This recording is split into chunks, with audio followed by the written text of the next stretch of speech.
ہم لوگ کتابوں میں پڑھتے آ رہے ہیں اور پڑھتے ہیں، سنے بھی ہیں کہ فرعون بڑا ظالم تھا، بہت بڑا ظالم، جابر، دھوکے باز انسان تھا۔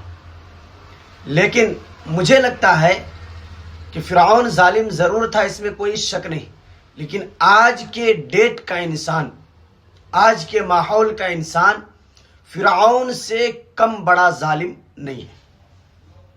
ابھی جو اوپر میں آپ کو آم دکھائی دے رہا ہے، یہ آم مارکیٹ میں ابھی ایک مسلم طبقہ بیچ رہا ہے۔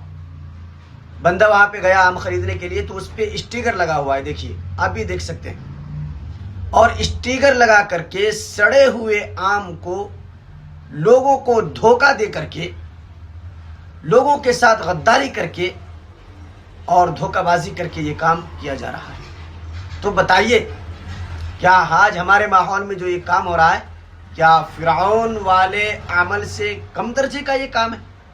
الامان والحفیظ۔